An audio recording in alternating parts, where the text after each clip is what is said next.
nombre es Sergio Mendariz y voy a dar una charla de introducción a la nube y específicamente a Azure, que es la nube de Microsoft. Bueno, para empezar he dividido esta presentación en dos partes. Primero una introducción a la nube donde se explicarán los diferentes tipos de nubes que hay, ya sea pública, privada, híbrida, y los diferentes servicios que ofrecen, desde infraestructura como servicio, plataforma como servicio, vamos, todos los IaaS que existen. Y luego también, sobre todo, las ventajas que tiene la nube de cara a entornos on-premise y en qué puede beneficiarnos. Y luego ya una segunda parte estará más enfocada a lo que es Azure, la nube de Microsoft, y también a todos los servicios que ofrece Azure. Pues tenemos un breve repaso, muy breve, porque son muchos servicios que ofrece Azure y cómo pueden servirnos a la hora de nuestros desafíos. Bueno, para empezar, ¿qué es la nube?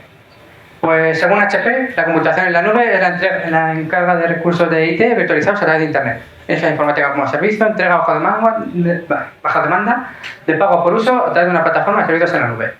Básicamente aquí lo más importante de esta definición es el pago por uso y bajo demanda. En la nube se paga por lo que tú utilizas.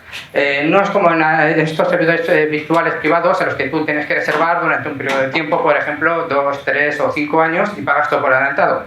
En la nube todo funciona bajo demanda. Si tú necesitas una máquina virtual, la reservas, en 5 minutos la tienes y si en 2 horas ya no te hace falta, la cancelas y ya no pagas más. Eso otorga una gran flexibilidad a la hora de, por ejemplo, aprovisionar durante picos de cargas y grandes volúmenes de datos. Según Amazon, la informática en la nube es la entrega bajo demanda de potencia de cómputo, base de datos, almacenamiento, aplicaciones y otros recursos de IT a través de Internet con servicios basados en el consumo. Básicamente, según Amazon también es parecido.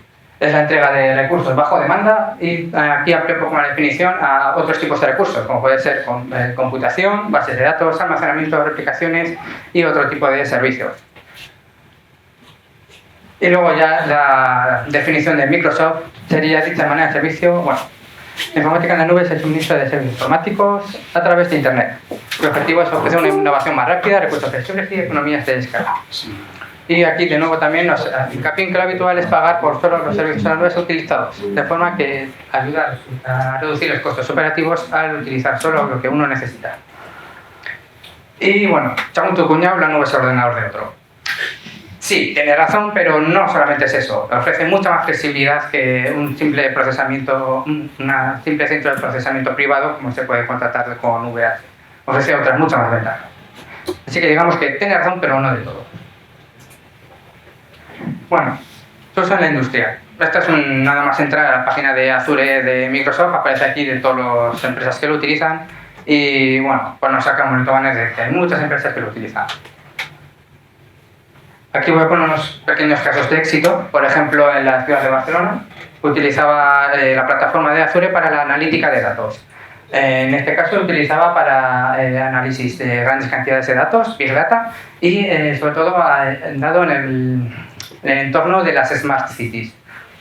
Este proyecto se realizó en 2011 y bueno, pues en aquella época tanto las Smart Cities, tanto su concepto como el Azure en sí, eran unas tecnologías bastante nuevas y bueno, pues es un proyecto de investigación que se realizó en Barcelona y con resultados satisfactorios. Otro también que lo utiliza es Airbus. Este lo pongo no solo porque es una gran empresa que lo utiliza, sino por la forma en la que lo utiliza. Ellos directamente contratan Azure Stack. Esto te permite utilizar toda la nube de Azure y todas sus ventajas en un entorno on-premise tuyo. El problema que tiene Airbus es que además es una gran fabricante de aviones, también fabrica material militar y requiere de una muy alta seguridad. Por ello, el que todos sus datos y todo su conocimiento esté en una nube externa fuera de, por ejemplo, de Europa, pues no les hacía mucha gracia. Pues también Azure dispone de servicios para que tú puedas contratar la plataforma, te la instalas en tus propios servidores on-premise, los configuras y luego ya puedes ejecutar tus servicios como si fuera en la nube completamente on-premise. De tal forma que sigues teniendo todos los datos almacenados en la ubicación que tú quieres. De esta forma se puede hibridar, no solamente es un todo o nada en la nube en on-premise, sino que se puede hibridar entre diferentes aspectos. Y otro caso que se utilizó fue en la Liga. En este caso se utilizó para una aplicación que quería dar un mayor entretenimiento a los usuarios y decidieron construir un chatbot. El problema es que, claro, para construir un chatbot requiere una gran inversión inicial en técnicas de procesamiento de lenguaje y demás. En este caso, lo que hizo la Liga fue utilizar los servicios cognitivos de Azure y construir y aprovechar el bot que ya te da Azure de serie. De esta forma, bueno, aquí está un poco la infraestructura que tiene por detrás y todos los servicios de Azure.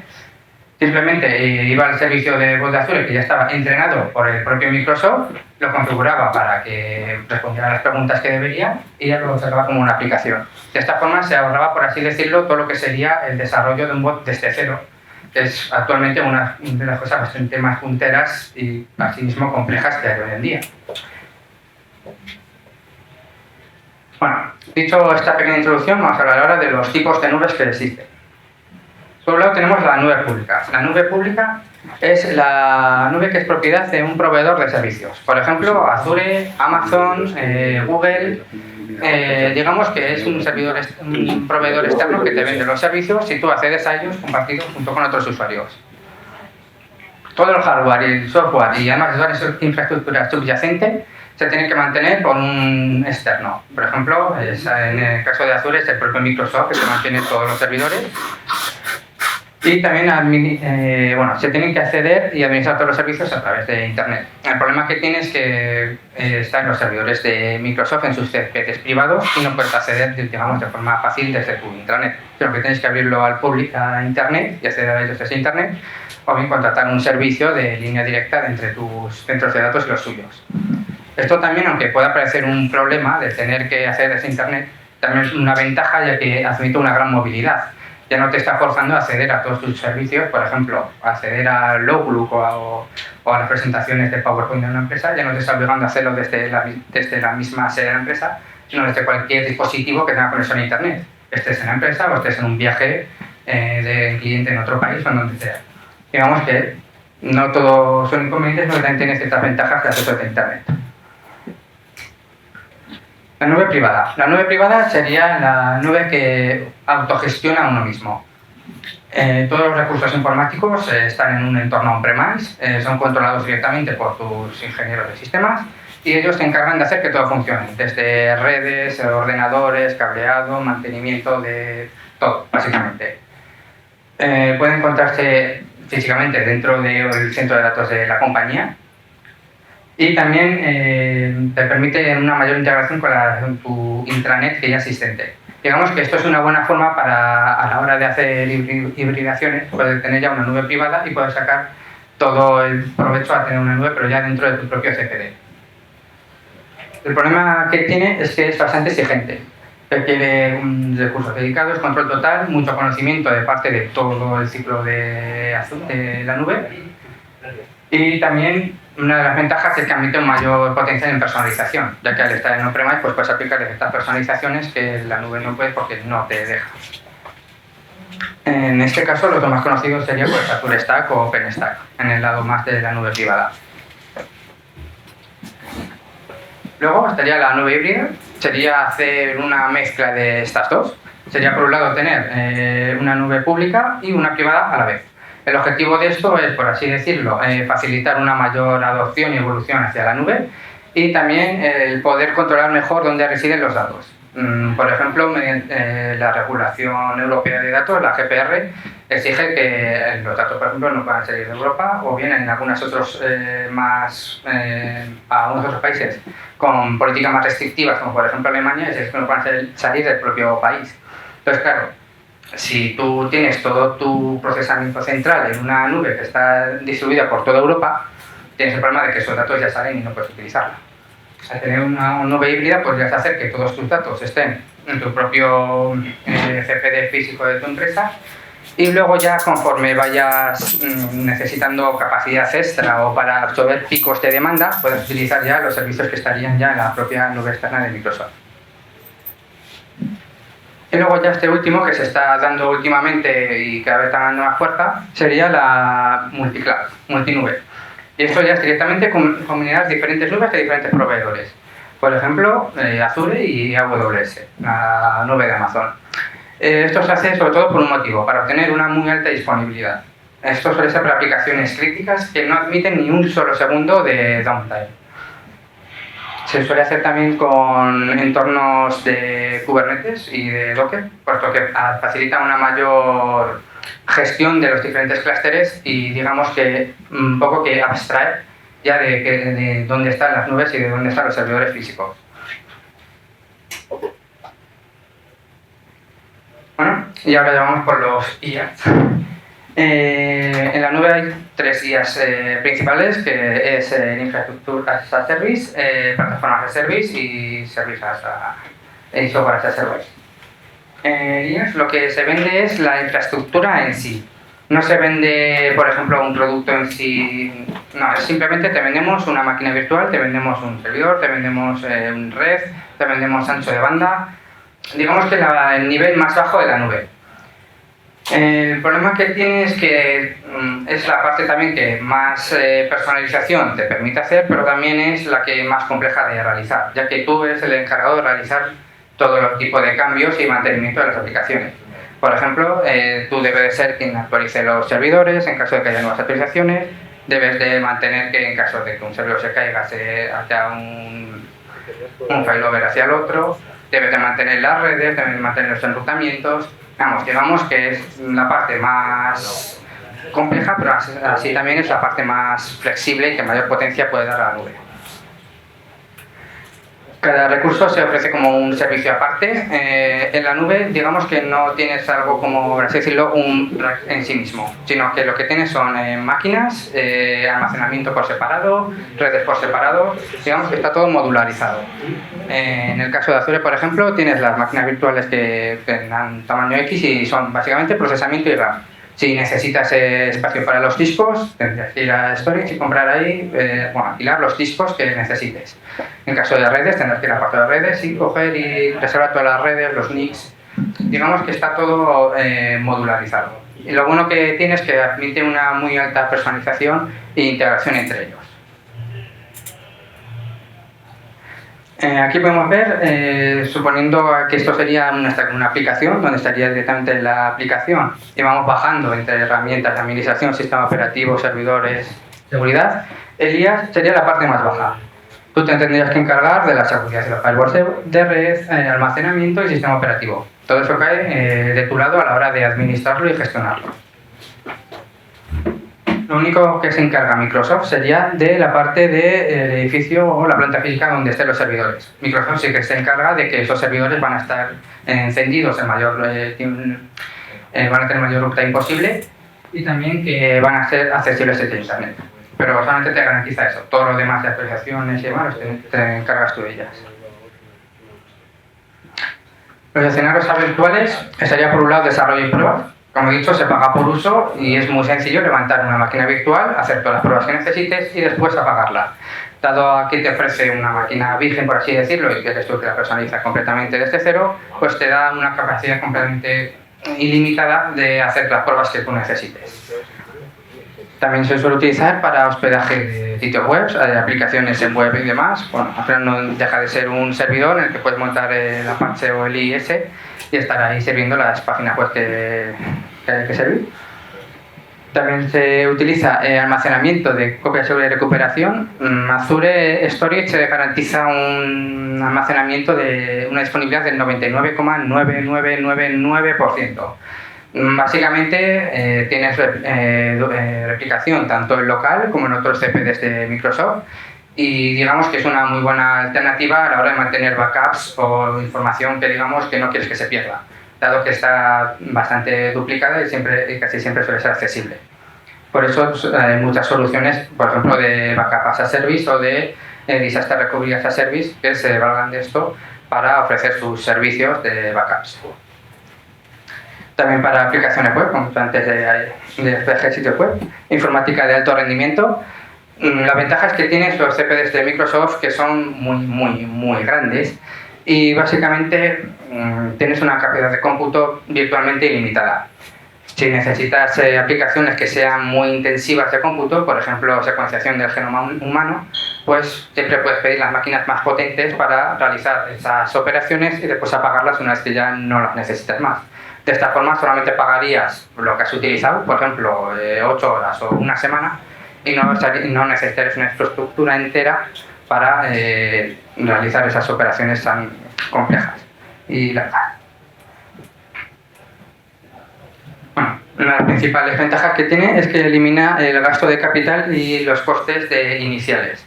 A la hora de diseñar un CPD tienes que comprar todo lo que sería la infraestructura, todo el servidor, los racks, y claro, todo eso es una gran inversión inicial que no se ve más que amortizada a lo largo de los años. Con la nube, digamos que esto ya esta inversión inicial ya ha sido realizada por Microsoft y tú únicamente necesitas pagar según lo que vayas utilizando. Esto es especialmente útil para pequeñas y medianas empresas para reducir la brecha tecnológica que pueden tener con grandes empresas como Google o Uber o Amazon, ya que les permite acceder a sus mismos recursos, a la misma potencia de cómputo, pero sin necesidad de realizar una inversión millonaria al principio. También mejora la continuidad empresarial y recuperación ante desastres. Como he dicho antes, el tener, por ejemplo, servicios de backup y de recovery te permite que en caso de un fallo en tu servidor principal, automáticamente puedas levantar un servidor secundario en la nube y servir desde ahí. La ventaja que tiene esto es que mientras no estés utilizando los servicios en la nube, no estás pagando por ellos. Así pues, únicamente incurrirías en costes cuando se produzca el desastre y realmente lo necesites. También te permite innovar con mayor rapidez, ya que es Microsoft quien se encarga de añadir nuevos servicios y estos suelen estar bastante actualizados. Esto se suele notar sobre todo en las plataformas, as a service, ya que te permite acceder a servicios como por ejemplo el bot que hemos visto antes de la liga, pues sin necesidad de desarrollarlo tú mismo, sino que ya lo desarrollan ellos y lo configuras tú como quieres. También esta misma innovación te permite responder más rápido ante cambios de negocio, ya que una de las cosas que también ofrece la nube es la flexibilidad, al permitir acceder a nuevos servicios de forma, digamos, más rentable que construirlos completamente desde cero. Y también centrarse en la actividad principal. Esto hace que ya no necesites tantos perfiles para el mantenimiento de tus soluciones. Hasta ahora, siempre que mantengas una solución un poco compleja, necesitabas el agente de sistemas que manteniera los servidores, a alguien de redes para manejar las redes, a alguien más de infraestructura o plataforma para que controlara lo que serían los aplicativos que están por encima. Luego también necesitas administración, desarrolladores. Digamos que aquí puedes centrarte más a lo que sería la parte de desarrollo y gestión y no a la gestión de la infraestructura en sí. Digamos que centras mucho más el tiro y digamos que ya no necesitas esos perfiles. Aún así, claro, lo sigues pagando a Microsoft, que es el que se encarga de darlos.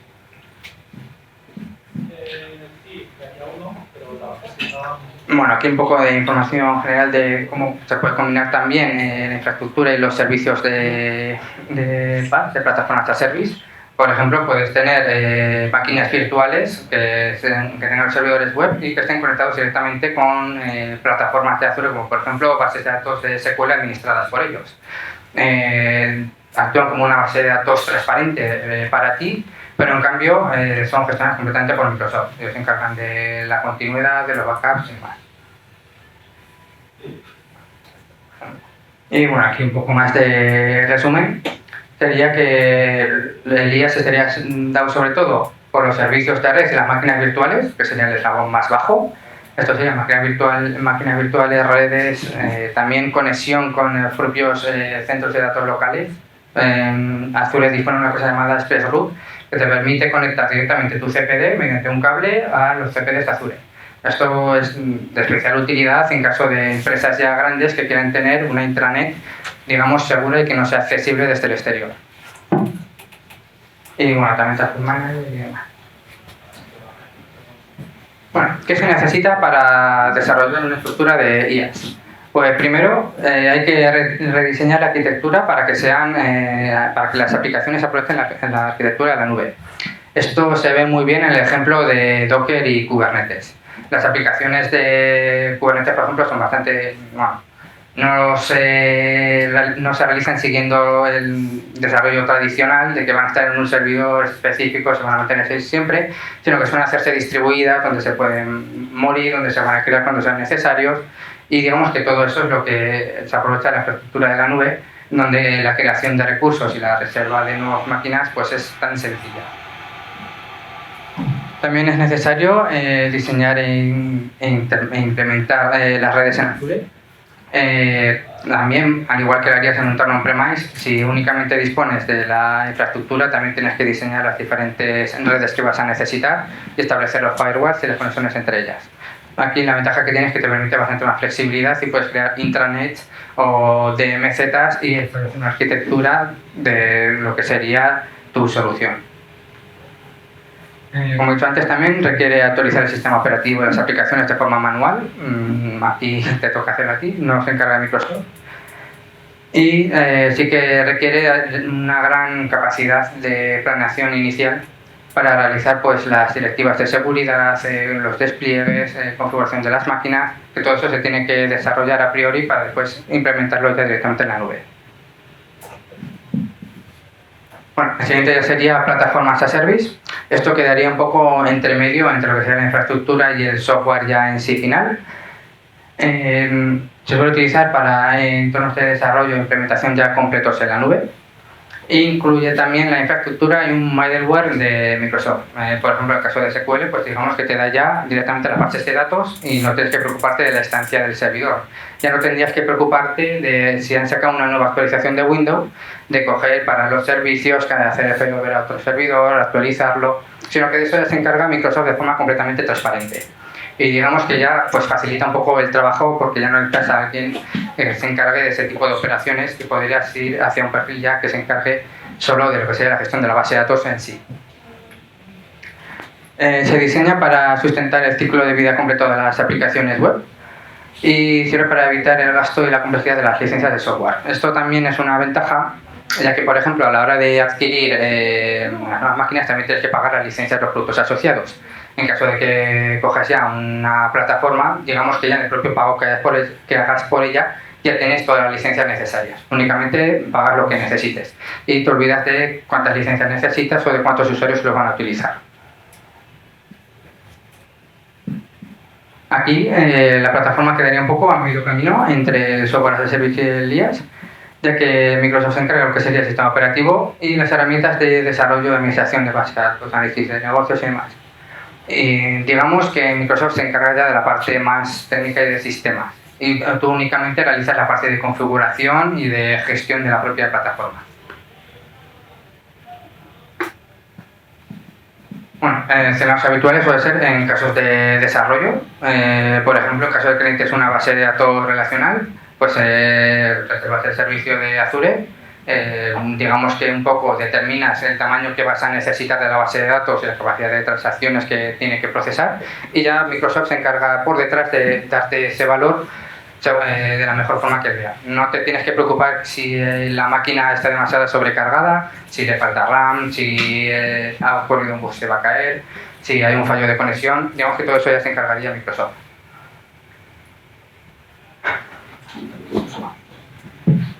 Segundo.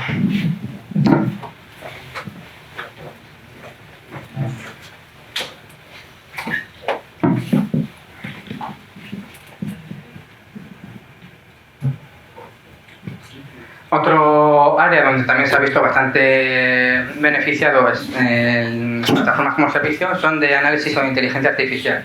Aquí estoy hablando sobre todo temas de BI, de análisis de datos y de Big Data. ¿El por qué? Pues básicamente porque ya tienes una plataforma que te abstrae, digamos, de todo lo que sería la gestión de la infraestructura subyacente y únicamente te tienes que preocupar, por así decirlo, del análisis de los propios datos. Esto se ve muy bien en aplicaciones como, por ejemplo, Databricks, donde simplemente tú vas, tienes los datos, él ya se encarga de gestionarlos, de meterlos directamente en los cubos de storage y también de asignar la potencia de procesamiento necesaria, de cómputo necesaria para procesar todos esos datos. Digamos que te abstrae de toda la reserva de las máquinas, su configuración, su trabajo en de las redes. Eso ya no se encarga de realizar la propia plataforma, de realizar todo eso. Y te centra más el tiro hacia únicamente lo que sería el análisis de datos. Esto en temas de Big Data, también inteligencia artificial, se utiliza bastante. Bueno, las ventajas, una dicen que reduce el tiempo de programación. Bueno, no tanto, pero sí que te abstrae de posibles fallos que puedas tener de la parte de infraestructura, ya que al fin y al cabo, como lo hace Microsoft, digamos que él ya te lo va a dar bien hecho. También agregar funcionalidad e incorporar más personal. Si necesitas hacer un desarrollo complejo, ya no necesitas llamar a los de sistemas para saber si el servidor va a poder aguantar con la nueva carga de datos o si el servidor está lleno o está vacío. Digamos que eso ya se encarga Microsoft y siempre te va a dar lo que tú contrates con él.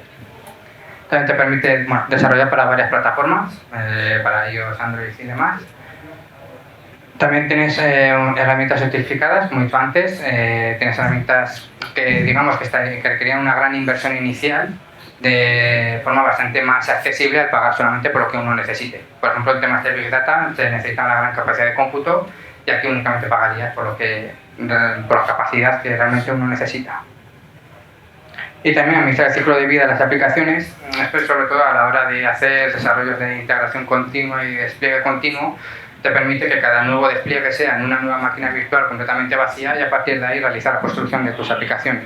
Esto hace que todos los entornos sean siempre iguales, salvo con los cambios que tú tengas que realizar en ellos. Esto pues facilita bastante a la hora de mantenimiento, ya que se sale un poco de esa filosofía de el servidor tiene que estar encendido el mayor tiempo posible, obtener el mayor uptime posible, a simplemente mantener el servidor encendido pues, siempre que sea necesario, y cuando no, pues ya habrá una nueva versión que se creará en otro servidor y luego ya haremos el failover hacia esa nueva.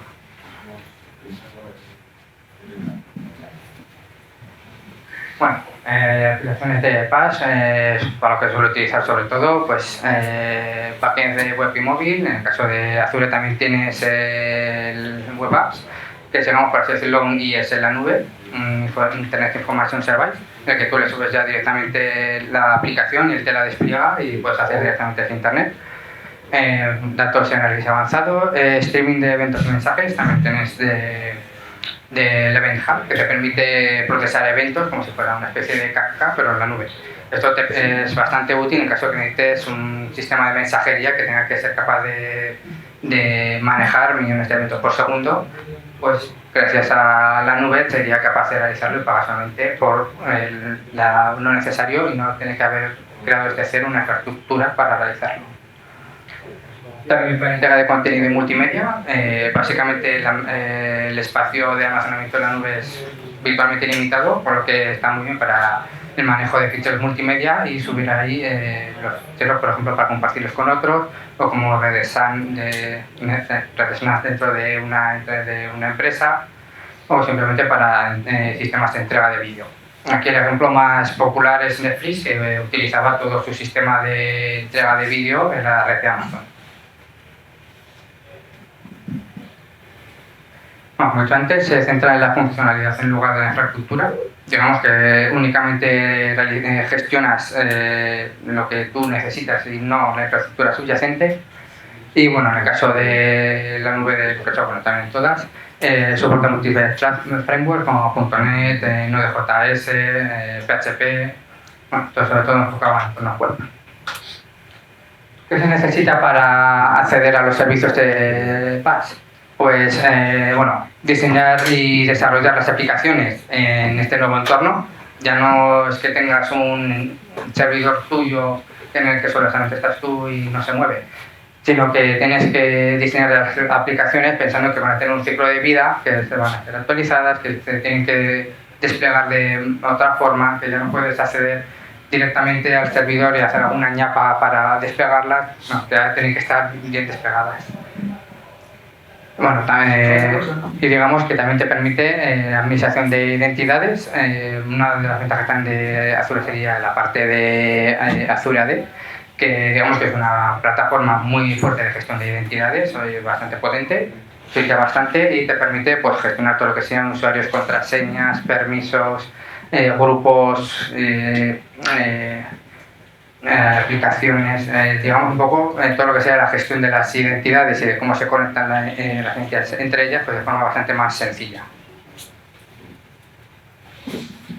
Bueno, y ya por último estaría el software as a service, que serían ya aplicaciones que están completamente en la nube. Tú ya no controlas nada, es una aplicación completamente externa y tú únicamente haces uso de ella.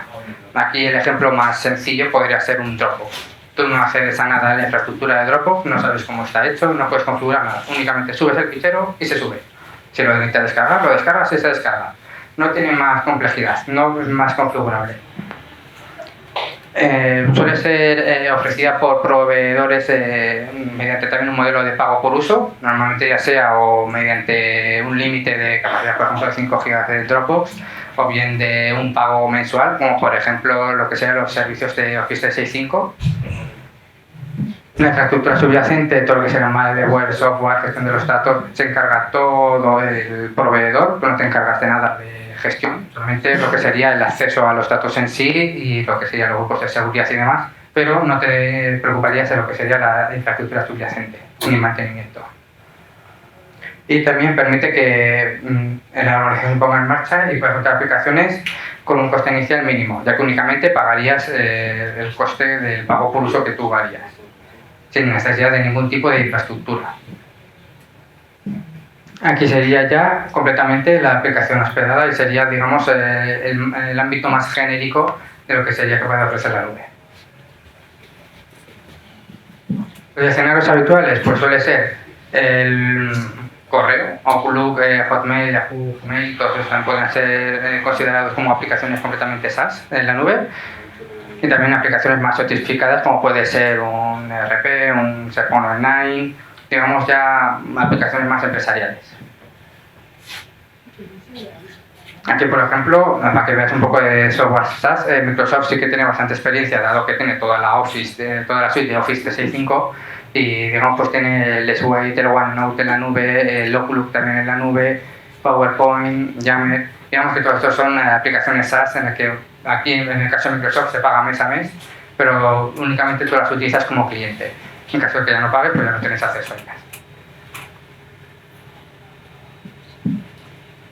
¿Ventajas que tiene? Básicamente que siempre está actualizado y dispone de las últimas versiones del proveedor. El proveedor es el que se encarga ya de todo lo que sería el servicio en la nube, se encarga de dar las nuevas actualizaciones cuando él quiera o cuando estén ya preparadas. Tú no necesitas realizar ningún tipo de acción, ningún tipo de configuración. Ya automáticamente cogerás un día y verás, ahí vas, actualizado el Outlook, ahora permite hacer esto. Y ya está. Y también libera, digamos, el mantenimiento y la gestión. Todo lo que sería ya la ayuda que puede dar un departamento como sistemas a este tipo de aplicaciones, pues ya no es útil, porque ya no se necesita, se encarga de todo el proveedor. También, al igual que antes, bueno, se paga también solo por lo que usa y no es necesario mantener ningún tipo de servidor.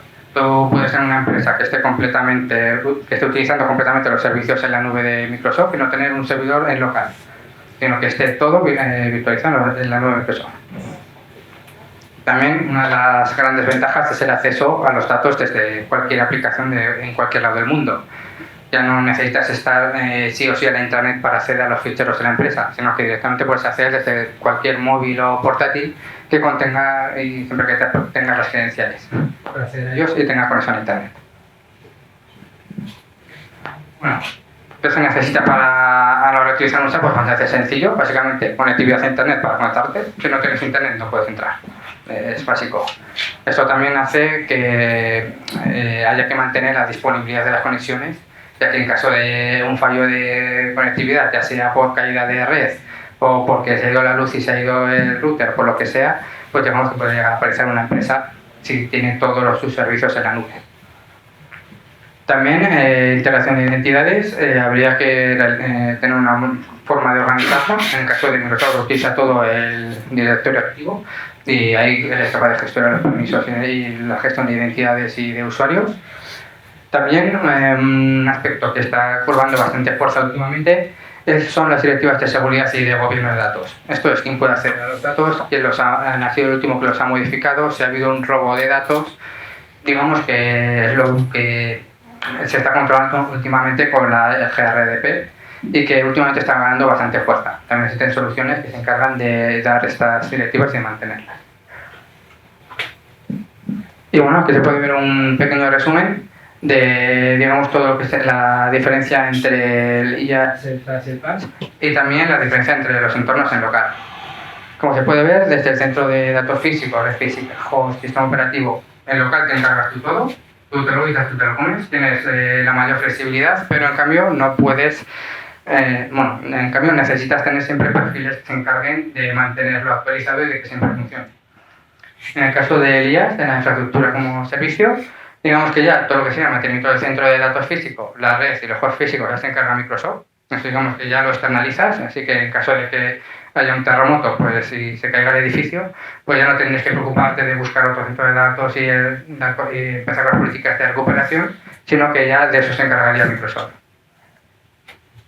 En el caso del PaaS, se externaliza lo que sería la gestión del sistema operativo y la aplicación, la red y la infraestructura de directorios, digamos que queda un poco a medio camino entre ambos. Por un lado, la red va a seguir teniendo que mantenerla él, pero siempre puedes realizar tú algunos cambios que necesiten, puesto que es bastante flexible. Y luego también, por último, en el caso del software as a service, ya te encargas únicamente de lo que sería el acceso a lo que sería el programa, la infraestructura de directorios, lo que sería el directorio activo, y también el gobierno de datos y la administración de los diferentes directorios. Y todo lo demás quedaría externalizado y mantenido por Microsoft. Bueno, pues ahora voy a empezar a hablar de la segunda parte, que sería más de Azure. Su infraestructura está dividida en tres partes. Por un lado están las regiones, que serían cada uno de, por así decirlo, de los continentes donde están situados los diferentes CPDs de Azure. Por ejemplo, estaría Europa Norte, Europa Sur, Estados Unidos Oeste, Oeste. Sería, por así decirlo, una agrupación de los diferentes servidores de Azure que tiene. Luego estarían las zonas de disponibilidad, que serían de por sí el centro físico de cada una de las regiones, que sirven para utilizar redundancia de datos y en caso de que ocurra un desastre en uno de ellos, pues esa región no se caiga entera, sino que se siga manteniendo con los otros. Y por último, los edge sites, que son los sitios de conexión, digamos por así decirlo, avanzados de Microsoft.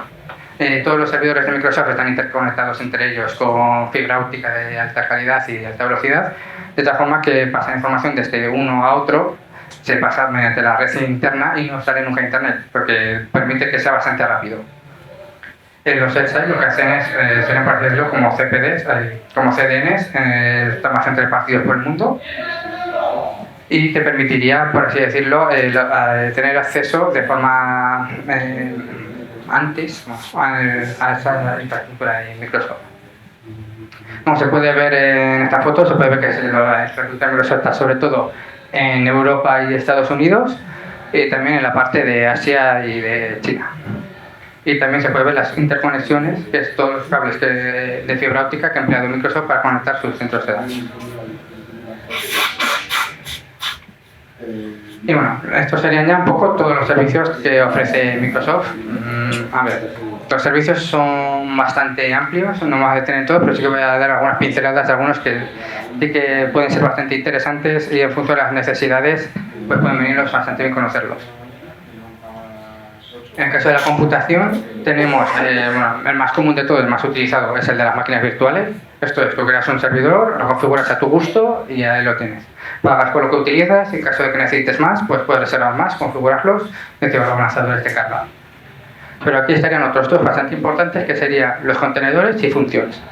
Los servicios de contenedores te permiten administrar un clúster, por ejemplo, de Kubernetes o de Docker de manera bastante sencilla, ya que Microsoft se encarga de toda la infraestructura por debajo. Esto es un plataforma as a service. Tú simplemente le dices que quieres 5 hosts de Kubernetes, por así decirlo, él te los crea, te los configura, te los añade entre ellos, también te permite añadirles un registro privado que también te ofrece él, y luego ya tú únicamente lo que tienes que hacer es los despliegues a los mismos. Coges el YAML, lo despliegas ahí y ya funciona directamente. En caso de que necesites más capacidad de cómputo, siempre puedes reservar nuevas máquinas que automáticamente se unen al clúster. Y otro apartado importante son las funciones. Estos son directamente lo que sería la ejecución de pequeños fragmentos de código de forma completamente autónoma en Internet. Digamos que no necesitarías construir todo un servidor para, por ejemplo, realizar una llamada sencilla a una API o para que envíe un mensaje, sino que directamente Microsoft coge, copia ese código a alguno de sus servidores de por ahí y lo ejecuta rápidamente.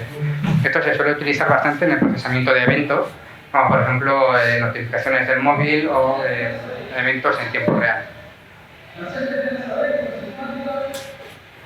Bueno, tema de redes, por un lado están las redes virtuales, que serían, por así decirlo, la transacción del entorno on-premise a la nube. Por ejemplo, puedes gestionar también las redes, por ejemplo, para hacer tu propio intranet, las zonas desmilitarizadas y demás. Y de aquí sería importante conocer los lanzadores de carga, que tiene de dos tipos, uno de nivel 4 y otro nivel 7, que están preparados, ya sea un lanzador de carga más genérico de nivel 4, que te permite controlar los set points en caso de que falle uno, redirigir hacia los demás. Y también a nivel 7 dispone de descarga SSL, que te permite obtener un mayor rendimiento y también te permite configurar la enrutación de los mismos, de las rutas HTTP. Y luego también las puertas de enlace de VPN y de ExpressRoute, ya que digamos que estas son las que te permiten conectar tu entorno local con el entorno de la nube. Con la puerta de enlace de VPN sería mediante una conexión VPN normal de toda la vida por internet, y en ExpressRoute sería una conexión punto a punto contratando con un tercero, como por ejemplo Telefónica, que conecta directamente el cable desde tu CPD hacia el de la nube. Con esto puedes llegar a obtener velocidades hasta 10 gigabits por segundo. En el caso de almacenamiento, estaría por un lado lo que sería almacenamiento de blogs. También de almacenamiento en cola, pues a la hora del procesamiento de eventos, pues ya tienes un servicio que con una simple llamada a una API REST ya te encola un evento y luego tú puedes obtenerlos rápidamente simplemente llamando a las APIs que tiene. De tal forma, esto viene muy bien a la hora de realizar pequeñas pruebas de concepto, puesto que ya está prácticamente la infraestructura construida. Y bueno, también tienes el más importante, por así decirlo, el almacenamiento de ficheros, ya sea mediante el file storage, que sería como una especie de NAS, pero en la nube, que puede funcionar en entornos empresariales, sobre todo para backups o para comunicación entre diferentes sedes, o de blogs, sobre todo a la hora de distribuir archivos multimedia por todo el globo. Ya que de aquí puedes utilizarlo también con otras soluciones como de CDN. Además de las más básicas, también tienes de bases de datos, como por ejemplo el Data Lake, que se utiliza sobre todo para analítica de datos, y también de backups y de recuperación de sitios, como ya comentaba antes. Para web y móvil dispones de servicios de API que te permite generar una API de forma sencilla, y también el Web Apps, que sería, por así decirlo, un servidor web ya completamente administrado en Internet, concretamente un Internet Information Service. También tendrías para servicios multimedia, pues para servicios de streaming, de base de datos tienes pues base de datos de SQL Server, que son las propias de Microsoft, y también tienes las no SQLs, que sería la DocumentDB, ahora llamada Cosmos DB, y también cacheles de Redis, completamente administrados ya por Microsoft y ya listas para utilizar. Únicamente las configuras y accedes a ellas. En el caso ya más de inteligencia y analítica, tienes por un lado clústeres de Hadoop. Simplemente ya lo tienes ya también listo para utilizar, únicamente tienes que configurar las máquinas que se van a utilizar y el procesamiento. Y luego también, en el caso de antes del bot, tienes los Service, que son diferentes APIs que te permite acceder a lo que sería inteligencia artificial. Por ejemplo, en el caso del bot, pues para poder hacer un bot que responda a determinadas preguntas o lance determinados eventos. También tiene más APIs, por ejemplo, de búsqueda con la interfaz de BIM, de traducción. En caso de que tengas una aplicación que tenga textos que puedan ser subidos por los usuarios, pues mediante esta API puedes coger y traducirlos directamente al idioma del usuario. Y la ventaja que tienes es que como de esto se encarga Microsoft, no te tienes que preocupar, por así decirlo, de la calidad de la traducción, porque de eso ya se encarga Microsoft de ir actualizando sus algoritmos conforme vayan evolucionando. También tienes un montón también de reconocimiento de imágenes. Aquí es un campo que es bastante novedoso, que es reconocer objetos dentro de las imágenes. Y es también un campo que se ha avanzado bastante en los últimos 5 años. Hace 5 años reconocer objetos como por ejemplo un portátil o una silla dentro de una imagen no tenía una gran tasa de éxito, pero en los últimos años pues se está viendo tasas de éxito del 90-95%, y gracias a estas APIs que te ofrece Microsoft pues puedes utilizar esos servicios para reconocer esos objetos. También para reconocimiento de caras y demás. Todos estos servicios son bastante nuevos, algunos igual todavía están en preview y pueden cambiar. También tienes otros más de SaaS, por ejemplo el Power BI, pues tendrías también solución directamente de SaaS y también de análisis de logo, que también ofrece Microsoft. Otro área donde también se utiliza bastante la nube sería en el área del IoT, que en concreto tiene dos. Uno sería centro de IoT, que te permite administrar todos tus dispositivos, o sea, tú los registras y te da un panel de administración de todos los dispositivos y de su estado, si están emitiendo, si les queda poca batería. Y luego también el centro de eventos, que te permite tener una API unificada donde enviar toda la información que dan todos los dispositivos y manejarlas a tiempo real en un alto volumen. Y también por último tendrías más temas de integración empresarial, como podría ser Logic Apps, que sería una especie de flow que permitiría crear workflows y flujos de trabajo. Y también servicios, por ejemplo, de bus de mensajería para aplicaciones, para comunicación entre diferentes aplicaciones. Luego también estaría todo lo que sea la gestión. Tienes seguridad, pues tienes un centro de seguridad con recomendaciones que da Microsoft sobre tu propia nube. Pues, por ejemplo, si tienes algún servidor que sea accesible mediante RDP directamente desde Internet, pues te avisaría de que tienes riesgos de seguridad. Y luego también tiene otros servicios como, por ejemplo, el Azure Active Directory y como, por ejemplo, autenticación de multifactor o el Keyvault para guardar lo que serían credenciales y contraseñas de forma externa para que utilicen las aplicaciones. Luego también estaría pues administración de logs, automation para poder desplegar soluciones en la nube de forma rápida. Esto sería la ejecución de scripts, por ejemplo, de PowerShell o de Bash, y que automáticamente ellos crean toda la infraestructura y configurarán ya los servidores. Luego estaría ya recuperación y backups con Azure Backups y Azure Site Recovery. Con Site Recovery tendrías la oportunidad de realizar un failover y ejecutar todas tus cargas de trabajo ya directamente en la nube.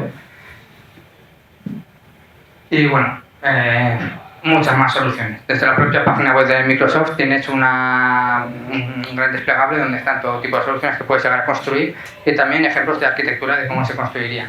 Digamos que están bastante bien para juguetear con ellas y saber cómo se construirían. Tienes desde marketing digital, SharePoint, pruebas, digamos que abarca un gran espacio. Bueno, y por último, precio. El problema que tiene la nube, sobre todo de Azure, es el tema de precios. No es que sea caro, sino que son difíciles de calcular, ya que al fin y al cabo ellos te cobran literalmente por todo. Te cobran por procesamiento, te cobran por red utilizada, te cobran por RAM, te cobran por uptime. Luego tienes otros servicios que igual te cobran, por ejemplo, por escrituras de disco o igual por utilización en general. Y luego ya si esto lo sumas con software as a service, como son de pago mensual o igual de un pago por uso diferente de otro proveedor, pues al final se hace un poco complejo cargar todos los casos. Para eso ofrece el Azure Cost Management, que es un servicio que te ayuda precisamente a esto, y también dispone de una calculadora propia para calcular los presupuestos, en los que ahí vas poniendo todos los servicios y luego ya te calcula todo. También una de las ventajas que tiene son que tiene diferentes modalidades y puedes acceder a diferentes Enterprise Agreements para obtener diferentes descuentos o servicios a otros precios, y también en caso que tengas las licencias en tu entorno on-premise para que las puedas utilizar ya en la nube y obtener descuento puesto que ya has pagado la licencia. Y ya por finalizar, conclusiones, la gran ventaja es el pago por uso y la flexibilidad. Te pagas únicamente por lo que necesitas, lo cual te da la escalabilidad necesaria en caso de que tengas picos de carga y flexibilidad para poder aumentarla o disminuirla según a ti te sea conveniente. Otra gran ventaja es que disminuye la barrera tecnológica entre pequeñas y grandes empresas al tener estas primeras la capacidad de acceder a los últimos hitos tecnológicos de la mano de la nube, y también para tener acceso a infraestructuras que no serían capaces de asumir en un primer momento, y también que tienen la externalización de determinados servicios, por ejemplo, de administración de todo lo que sería la parte más de sistemas o bien de determinados perfiles que igual no son tan necesarios, o igual en vez de necesitar a 10 personas, pues necesitas a la mitad. Dos desventajas claras que tiene sería que hay que adaptar las aplicaciones que ya existen para que se puedan utilizar en la nube, y también que no siempre es la mejor opción. Siempre te estoy diciendo que tiene muchas ventajas y que sea muy flexible. Si ya dispones tú de tu propia infraestructura on-premise, ya tienes a tus empleados formados y ya tienes digamos que está funcionando bien, igual realizar este cambio a la nube pues igual no sea tan provechoso como le puede ser a otras empresas que igual están empezando y no tener nada, pues es bastante sencillo de hacer. Y bueno, con esto ya da por terminado. Si alguien tiene alguna pregunta.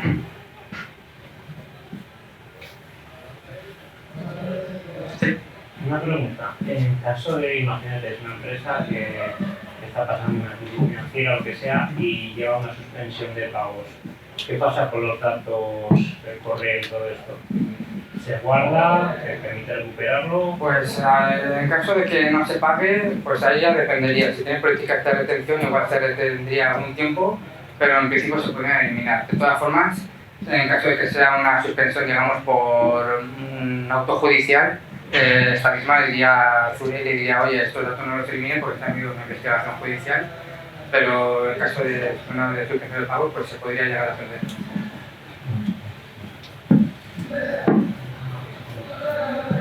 Aprovecho que la pregunta que ha hecho este chico nos pasó en la empresa hace poco con un tenant que se cerró porque había caducado, era un tenant de pruebas.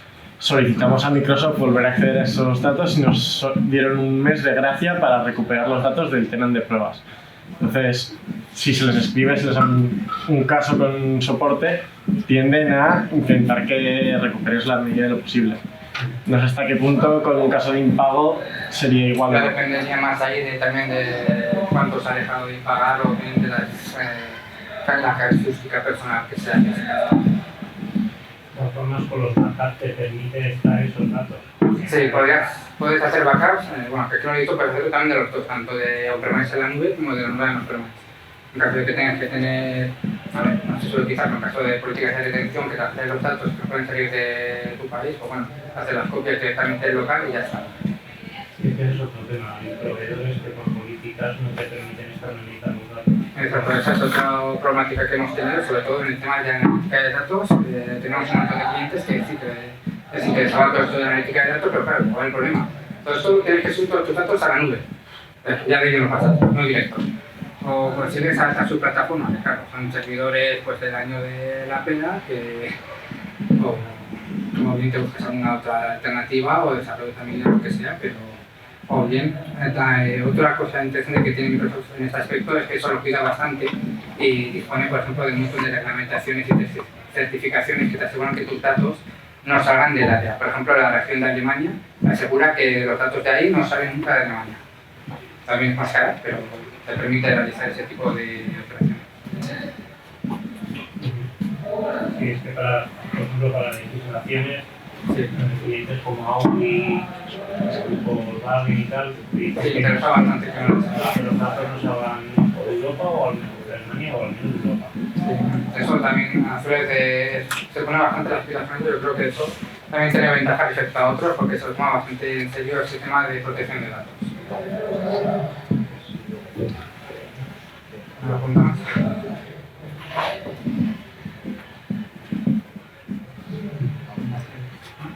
Pues eso es todo, muchas gracias por asistir.